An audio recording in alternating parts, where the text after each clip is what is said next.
Welcome to our channel. Bermula pada tahun 1917, Vladimir Lenin, pemimpin Partai Bolshevik, mengeluarkan taringnya di Perang Sipil Rusia dan Revolusi Rusia. Lenin beserta bawahannya yang disebut pasukan Soviet berniat membangun negara dengan paham sosialis Marxis.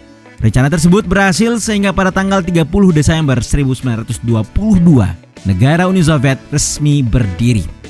Setelah resmi berdiri, Uni Soviet berkembang dan memiliki wilayah yang luas sebelum akhirnya runtuh setelah Perang Dingin di tahun 1991. Lantas, siapa saja yang pernah memimpin negara tersebut? Berikut daftarnya.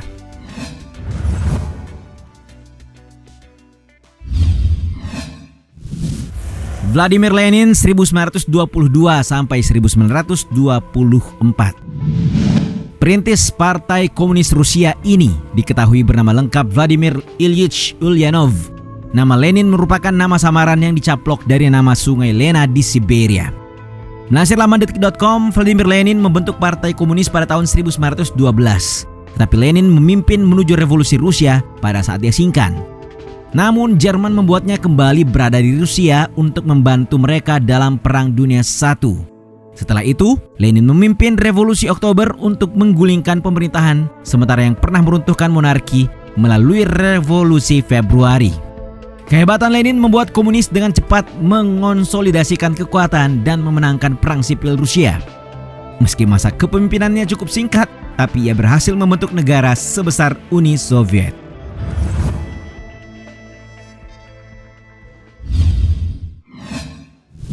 Joseph Stalin 1924-1953. Pemimpin Uni Soviet satu ini yang terlahir dengan nama Yosef Vissarionovich Djugashvili. Laki-laki yang lebih dikenal sebagai Joseph Stalin ini juga merupakan tokoh revolusi dan politikus keturunan Georgia. Ia diketahui menjabat sebagai kepala negara Uni Soviet dengan gelar Sekretaris Jenderal Partai Komunis Uni Soviet. Kontribusi Stalin dapat dilihat pada perannya di awal pembentukan Uni Soviet melalui Perang Sipil Rusia, Perang Polandia Soviet, dan invasi Georgia. Walaupun demikian, pemimpin satu ini tidak begitu sepaham dengan Lenin atau pemimpin Soviet lain soal ideologi, strategi, dan tendensi kekerasan yang diterapkannya. Ketika menjelang Perang Dunia II, ia diketahui mendorong kebijakan ekonomi kolektif dan industrialisasi di Uni Soviet. Selain itu, Stalin juga melakukan pembersihan atas rival dan musuhnya, termasuk menerapkan deportasi lawan politiknya ke Siberia.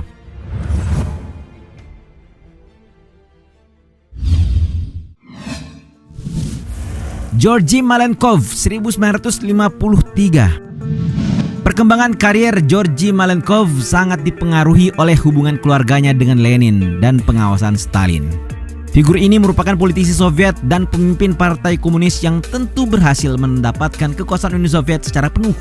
Mengutip laporan Grid.id, gaya kepemimpinan Malenkov dinilai lemah karena punya kebijakan reformis yang menggagas pemotongan anggaran militer dan pengurangan represi politik. Kebijakan tersebut membuat kekuasaannya menjadi goyah dan akhirnya runtuh. Bagaimana tidak, beberapa pekan kemudian, Nikita Khrushchev membuat kelompok koalisi untuk melemahkan Malenkov. Hal tersebut semakin mendorong Malenkov untuk tidak lagi memimpin Uni Soviet karena kekuasaannya direbut. Meski 2 tahun lagi sempat mencoba merebutnya kembali dengan terlibat kudeta, nyatanya ia tetap gagal melawan kekuasaan Khrushchev.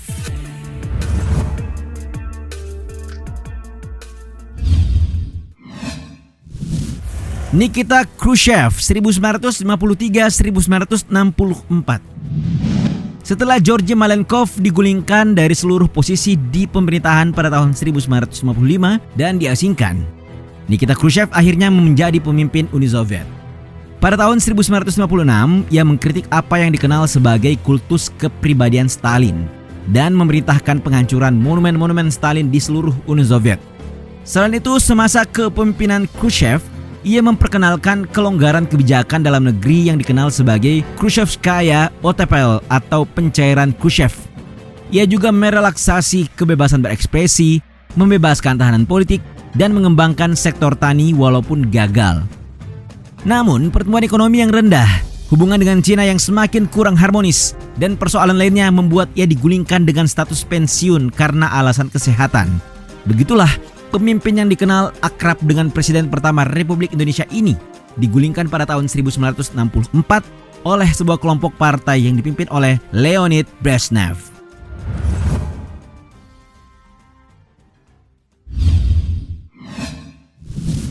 Leonid Brezhnev 1964-1982. Ketika era Brezhnev dimulai, ia menandainya dengan mengganti dan menghentikan reformasi budaya Khrushchev.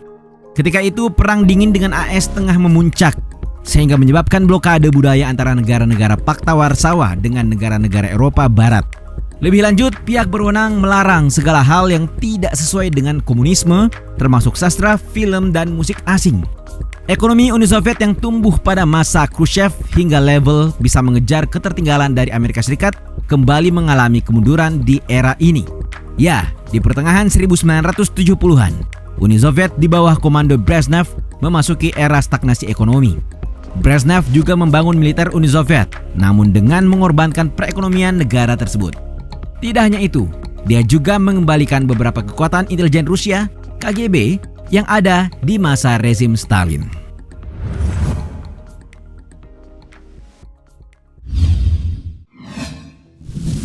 Yuri Andropov 1982-1984. Seiring kesehatan Brezhnev yang semakin memburuk, Andropov pada saat itu memosisikan dirinya sebagai suksesor. Kebijakan Andropov yang paling fenomenal di awal pemerintahannya yakni menyerukan kampanye anti korupsi hingga memecat banyak menteri dan sekretaris. Namun, karena menderita sakit, kinerjanya menjadi begitu menurun. Dirinya pun hanya sempat menjabat 2 tahun sejak tahun 1982 hingga tahun 1984 sebagai pemimpin negara. Karena sakit parah selama beberapa bulan itulah, dirinya tidak sempat memberi pengaruh yang signifikan. Bahkan satu-satunya kebijakan luar negeri Andropov yang diketahui ialah menghentikan peperangan Uni Soviet di kawasan Afghanistan.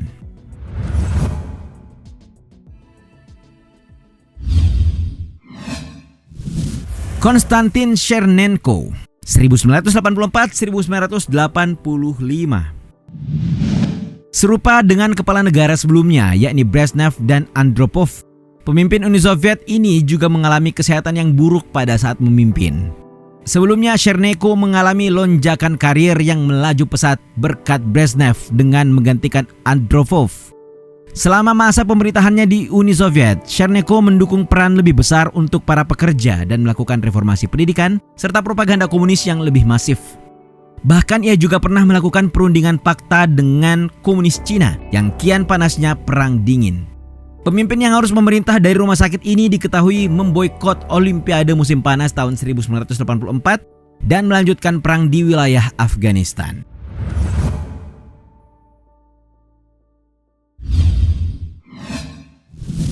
Mikhail Gorbachev 1985-1991. Pemimpin Soviet satu ini awalnya menganut ideologi Marxisme-Leninisme, kemudian berubah haluan ke demokrasi sosial pada awal tahun 1990-an. Gorbachev mengusung konsep glasnost atau keterbukaan dan perestroika atau perbaikan. Ia mengusungnya untuk mereformasi iklim sosial dan politik di Uni Soviet. Namun pada masa pemerintahannya, perekonomian Uni Soviet menyentuh fase yang kurang stabil sehingga memicu kekacauan yang mengancam persatuan dan stabilitas negara. Tidak hanya itu, Perang dingin melawan Amerika Serikat membuat perekonomian Uni Soviet merugi. Pada tahun 1989, Gorbachev mengadakan pemilihan umum dengan meminta Partai Komunis mengusulkan diri melawan pihak dari luar anggota mereka. Hal tersebut bertujuan agar dapat menerapkan sistem pemilihan umum yang lebih demokratis. Kebijakannya juga turut menghapus peran konstitusional Partai Komunis yang tidak sengaja mengarah ke bubarnya Uni Soviet. Hal tersebut terlepas dari cita-cita Gorbachev yang ingin mempertahankan Tuhan negaranya. Pada tahun 1990, perekonomian Uni Soviet semakin lemah. Ditambah Gorbachev harus melawan berbagai kelompok yang menyulut perang dan ingin mendapatkan kemerdekaan. Pada tahun 1990 hingga tahun 1991, Uni Soviet terpecah karena ke-15 republiknya memproklamasikan kemerdekaan dari Moskow. Itulah tadi sejumlah fakta tentang berbagai figur yang pernah memimpin Uni Soviet beserta kebijakannya pada saat berkuasa. Menurut kalian, mana yang paling berpengaruh?